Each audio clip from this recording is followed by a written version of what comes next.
Oi, eu sou a professora Annelise e no vídeo de História Geral de hoje nós vamos falar sobre Grécia Antiga.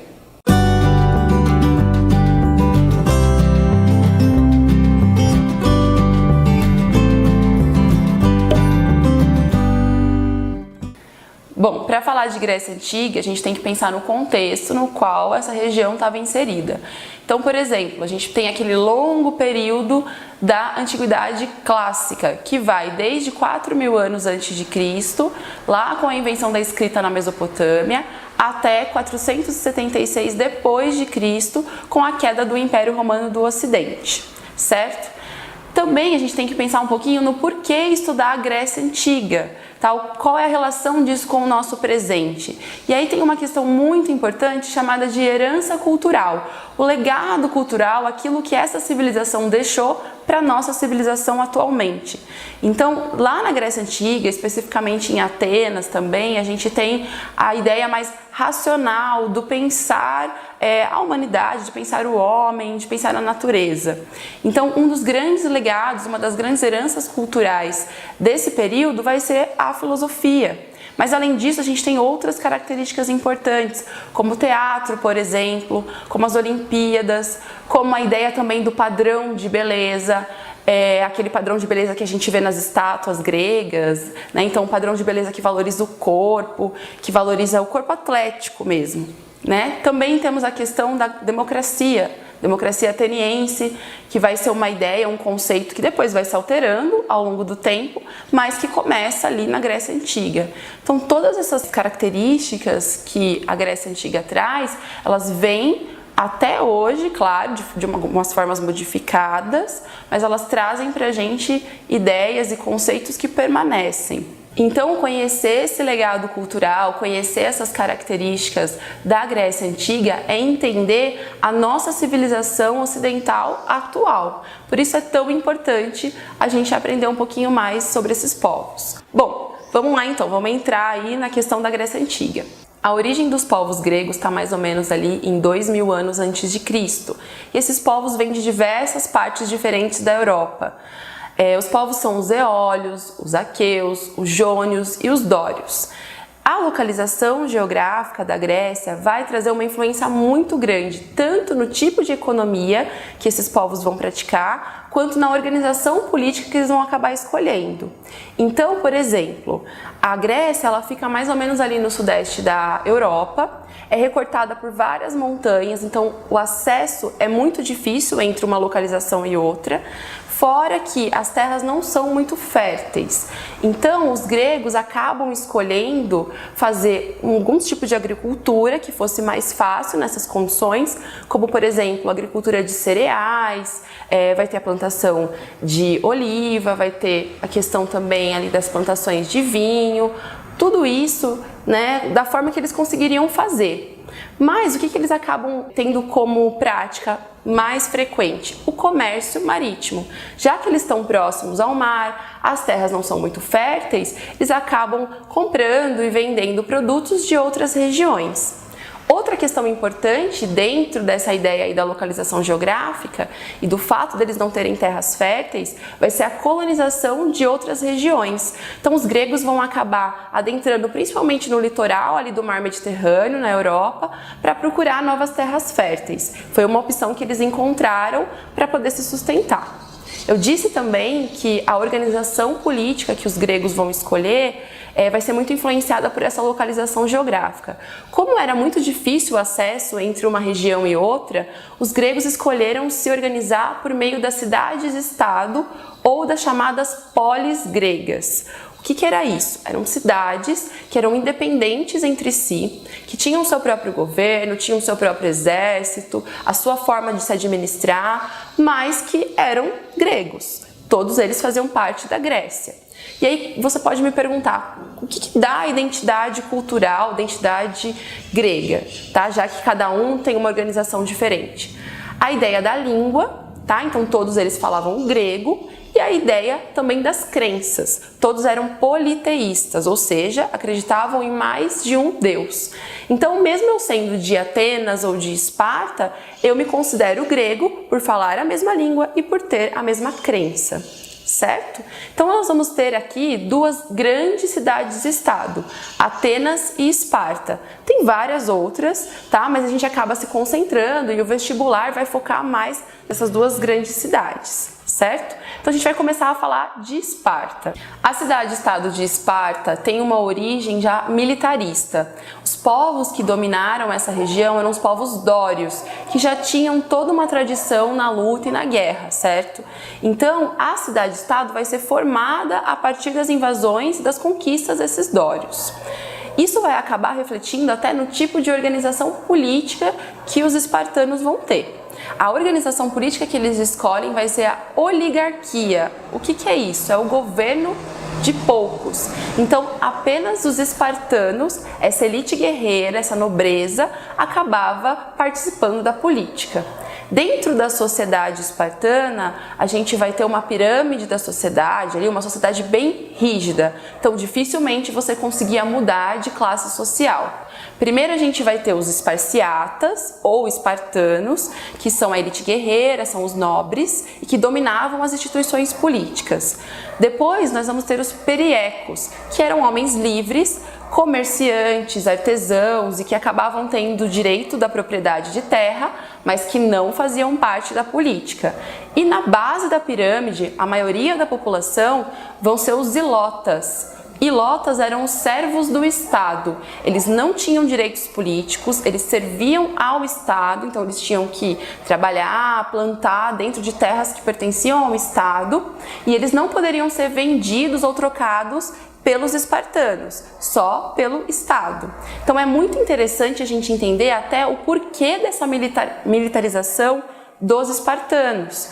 Eles precisavam se militarizar, eles precisavam estar fortes para evitar revoltas dos ilotas, já que eles estão em maior quantidade ali na pirâmide social.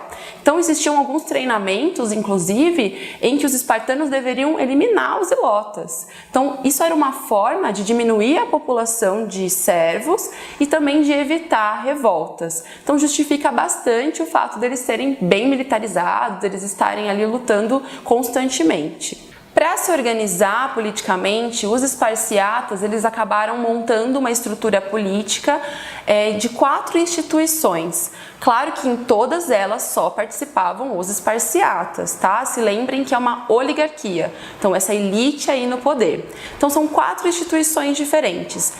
A primeira delas é o eforado. São 5 membros dentro do eforado que cuidavam das finanças públicas e eram responsáveis pela ordem interna da cidade-estado de Esparta. A segunda instituição é a diarquia. A diarquia, como já diz o nome, era composta por 2 reis. E esses reis eram os representantes oficiais da cidade-estado junto com os deuses. Então eles ofereciam sacrifícios, eles cuidavam de toda essa parte religiosa da cidade-estado. Durante as guerras, esses 2 reis eles acabavam se tornando chefes do exército. Então eles decidiam a vida e a morte dos cidadãos ali de Esparta. A terceira instituição é a gerúsia. Dentro da gerúsia você tem os membros que eram espartanos maiores de 60 anos, que acabavam exercendo a política externa da polis, vão fazer projetos de leis e que também eram juízes em julgamentos de crimes muito graves, então podia ter até a pena de morte em alguns casos. E a última instituição era chamada de apela, que era uma instituição composta por esparciatas maiores de 30 anos que acabavam ouvindo as ideias e as exposições do eforado. E aí eles davam a opinião deles que podia ser ou não aceita pelo eforado, certo? E a cidade de Esparta, por ter essa grande organização militar, ela acaba tendo um exército com uma fama de invencível. Então, dificilmente, alguma outra polis grega ia acabar vencendo o exército espartano. Bom, vocês lembram que eu disse para vocês que a gente tinha 2 polis principais, Esparta, então agora a gente vai falar um pouquinho de Atenas. Atenas já tem uma origem, já tem uma organização totalmente diferente de Esparta, a começar pela sua fundação. A fundação de Atenas, a origem dos seus povos, é uma fundação bem mais pacífica do que de Esparta. Então, até mais ou menos 500 anos antes de Cristo, os atenienses viviam numa organização política da monarquia. os proprietários de terra, os grandes donos de terras de Atenas eram os donos do poder também. E em 500 anos antes de Cristo, a gente vai ter uma grande mudança, que é a democracia. Já vou falar sobre isso, tá? Outras características que são bem peculiares de Atenas, que acabam diferenciando ela de Esparta, é, em primeiro lugar, a localização privilegiada. Então, Atenas tinha saída para o mar e acabava fazendo contato com outros povos, com outras colônias, por exemplo. Então, essa troca cultural foi muito importante até para o tipo de cultura que Atenas ia ter, para a filosofia, para o pensamento filosófico em geral. Outra questão importante era a maior liberdade e flexibilidade que Atenas tinha com os estrangeiros. Então, lá em Esparta, a gente vai ter uma questão da xenofobia muito forte. E em Atenas, os estrangeiros que não eram gregos, que não falavam a língua grega, que não tinham a mesma cultura, vão ser bem mais respeitados, vão participar do comércio do que acontecia, por exemplo, em Esparta. A sociedade ateniense também era bem dividida, assim como a espartana. Lá na pontinha da pirâmide a gente tem os eupátridas, que eram os proprietários de terra. Então lembrem-se que na antiguidade o fato de você ser dono de terra simbolizava a riqueza. Tá? Então não tem a questão da moeda ainda tão forte. O que era símbolo de riqueza era a posse de terra. Lá depois dos eupátridas, no meio da pirâmide, você vai ter os demos, ou povo, que eram a população livre, que era comerciante, que eram os artesãos. Então, assim, era uma população que também conseguia fazer parte da política e que tinha uma certa flexibilidade. Depois dos demos, a gente vai ter os metecos, que eram os estrangeiros que eu comentei com vocês. Esses estrangeiros tinham maior flexibilidade, também participavam do comércio, eram trabalhadores livres, mas não tinham direitos políticos. E na base da pirâmide, a maioria da população, nós vamos ter os escravizados, que poderiam ser escravizados por dois motivos, ou por serem vencidos de guerra, ou por terem alguma dívida com os eupátridas ou com os demos, certo? Falando um pouquinho da organização política de Atenas, eu já disse para vocês que ela é bem diferente de Esparta, né? Lá em Esparta a gente tem a oligarquia, e em Atenas nós vamos ter a instituição da democracia. Lá no início da formação de Atenas a gente tem uma monarquia e entre mais ou menos o século 8 e o século 7 a.C., inicia-se uma revolta, uma pressão da população que não tinha tantos direitos políticos assim. Então, os demos, aquela classe que eu expliquei já para vocês, eles vão acabar pressionando os eupátridas para ter mais direitos políticos. E aí, em 594 a.C., nós vamos ter as reformas de Solon. São reformas muito importantes na política ateniense e que vão aumentar a participação de outras populações dentro da política. Quais eram as mudanças que o Solon fez? Em primeiro lugar, nós vamos ter o fim da escravidão por dívida. Por que isso é importante? A população mais pobre, camponesa, acabava tendo dívidas com os donos de terra e se tornando escravizadas enquanto elas não pagavam essa dívida. Então, enquanto elas são escravizadas, elas não poderiam participar da política. Então, você tira essa condição e dá mais liberdade para a participação dessa população dentro das instituições. Em segundo lugar, a gente vai ter o Código de Dracon, que era um conjunto de leis bem severas, que inclusive até vão impor, às vezes, a pena de morte para casos de crimes muito graves. Depois a gente vai ter a criação de todas as instituições de poder dentro da democracia grega, como a Eclésia, por exemplo, e a Bulé. O século V foi considerado o auge da democracia grega, chamado também de século de Péricles, que era o governante ali do período. Por que isso? Porque dentro desse período vai acabar sendo instituídas mudanças para quem poderia ou não participar da política. E aí a gente entra numa questão super importante, que é o conceito da democracia ateniense. Tá? Em primeiro lugar, a gente tem que entender que quem participava da política na época era considerado cidadão. E quem era o cidadão?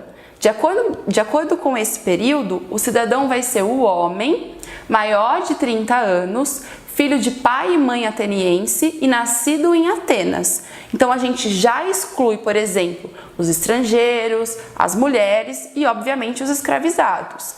Então, essa condição de cidadão é bem diferente da condição de cidadão que a gente tem hoje. Por isso que a democracia ateniense é um conceito desse período. A democracia moderna tem outras características. Então, fica bem ligado nisso, porque no vestibular a gente costuma ter questões que pedem para a gente comparar a democracia ateniense da democracia atual. Quem é cidadão hoje? É qualquer um que tem direitos e deveres, como por exemplo educação, saúde e também de seguir as regras, as leis da sociedade. Então é bem diferente do que existia lá em Atenas, certo? E aí o século de Péricles vai causar essas mudanças, vai impor então que o cidadão tem que ter essas condições.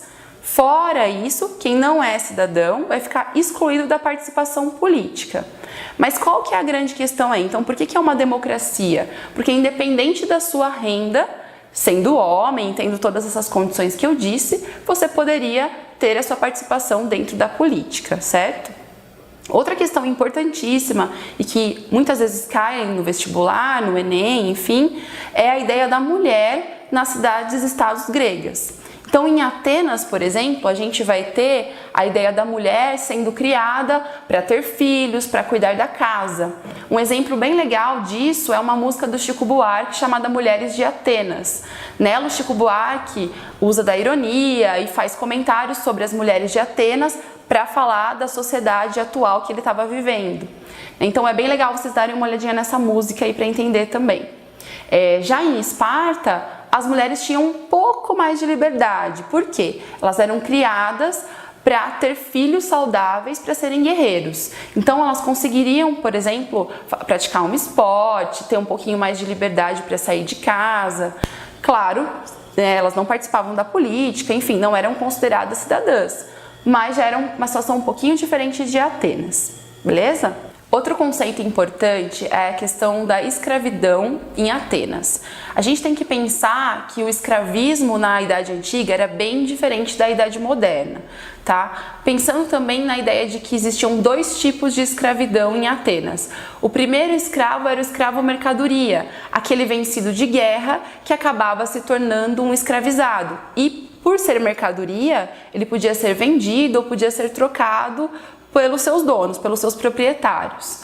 O outro tipo de escravo era o escravo por dívida. Então, esse escravizado, ele ficava um tempo como escravizado. Então, se ele tinha uma dívida com um comerciante ou com um nobre, ele acabava trabalhando até essa dívida ser paga. Essa questão da escravização foi a base da economia na polis grega. Inclusive, existiu até uma justificativa ideológica para a escravidão. Os filósofos da época, eles justificavam com a ideia de que existiam algumas pessoas que eram inferiores a outras e que deveriam trabalhar até para os nobres terem mais tempo para poder participar de outras atividades. Um dos filósofos que defendeu essa ideia foi o Aristóteles, e ele acabou trazendo uma justificativa para isso que eu vou ler para vocês agora. Então, na sua obra Política, ele vai dizer o seguinte: há na espécie humana indivíduos tão inferiores a outros como o corpo o é em relação à alma, ou a fera ao homem. São os homens nos quais o emprego da força física é o melhor que dela se obtém. Partindo dos nossos princípios, tais indivíduos são destinados por natureza à escravidão, porque para eles nada é mais fácil de observar. Então, essa ideia que ele traz é a de que esses homens que eram superiores, que eram da elite, teriam mais tempo de participar, por exemplo, da política, do exército, até de pensar nas questões filosóficas, se outros homens trabalhassem como escravizados. Então, essa justificativa ideológica vai acabar desvalorizando o trabalho manual e valorizando o trabalho intelectual. Isso é uma questão que vem, inclusive, até hoje. Então é legal para a gente pensar um pouquinho nessas permanências. Inclusive, vocês podem utilizar isso, de repente, numa justificativa de uma redação. Então, assim, é uma ideia que acaba permanecendo.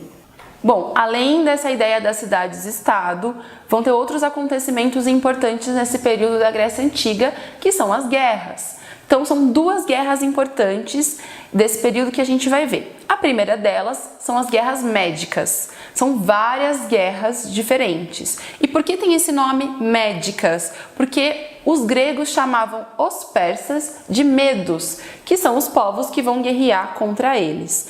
Então, guerras médicas são as guerras entre gregos e persas.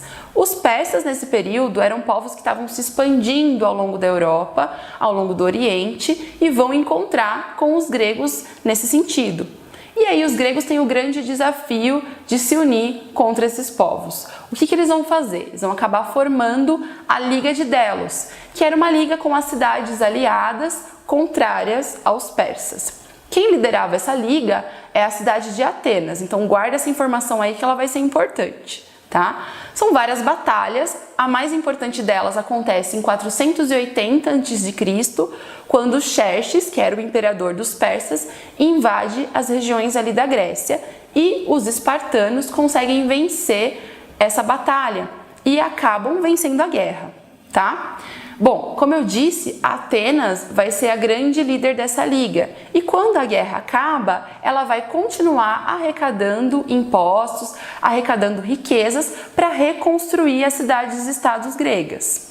Só que Atenas acaba utilizando mais desse dinheiro para reconstruir a sua cidade e tentando ser ali uma líder, uma grande imperialista em cima das outras cidades-estados gregas. E isso vai causar o descontentamento das outras polis, principalmente de Esparta.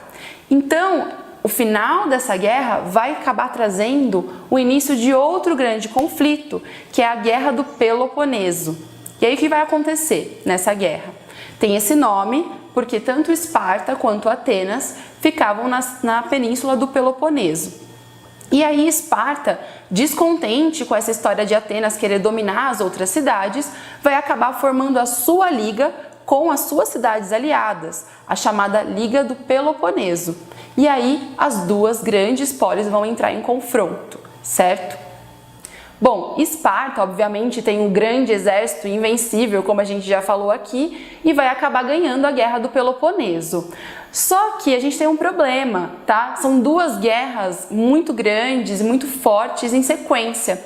E aí as cidades gregas acabam saindo bem enfraquecidas desse conflito, o que vai favorecer a invasão de outros povos, que são os macedônios. Gente, nessa época, as invasões, as expansões de territórios eram muito comuns.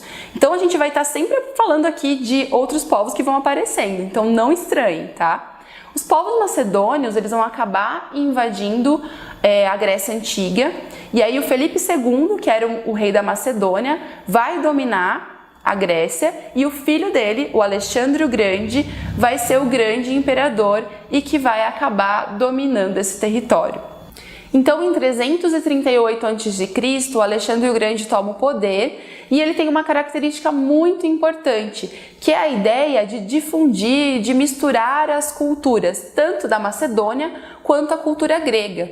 O Alexandre o Grande tinha o objetivo de criar uma cultura universal. Então ele vai acabar deixando com que os povos das regiões que ele domine continuem praticando a sua religião, a sua crença. Ele vai estudar muito essas ideias filosóficas da época. Então ele vai misturar essas culturas. Por exemplo, ele vai trazer para o Ocidente a cultura oriental. A ideia política, por exemplo, de um rei-deus. Então, de um rei que também era um deus ao mesmo tempo. A ideia também da religião do Zoroastro, que era uma crença ali do Império Persa. Então, olha só quanta mistura. As descobertas científicas do Oriente, ele vai levar para o Ocidente também. Então, a gente tem uma troca de culturas. Isso é muito bacana. Esse período que o Alexandre o Grande toma o poder e que tenta fazer essa cultura universal é chamado de período helenístico. E aí ele encerra o período da civilização grega, porque agora a gente tem uma mistura ali de povos e de civilizações. Então é isso, pessoal. Na videoaula de hoje a gente aprendeu um pouquinho mais sobre Grécia Antiga. Nós vimos que a localização geográfica, a questão da fertilidade do solo acabou influenciando tanto no tipo de economia dos gregos quanto na organização política.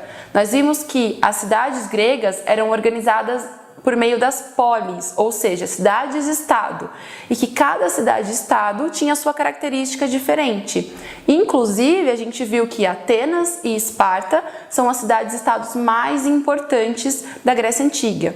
Dentro dessa ideia das cidades-estado, nós vimos alguns conceitos muito importantes, principalmente na questão política.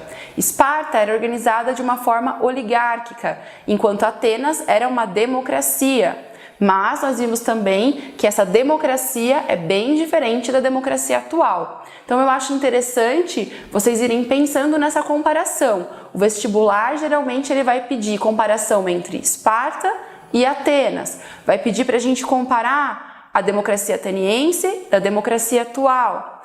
Outro conceito importante é a ideia da escravização ou do escravismo. A escravidão da antiguidade é bem diferente da escravidão da modernidade, certo? Então fiquem bem atentos nesses pontos na hora de estudar um pouquinho no vestibular.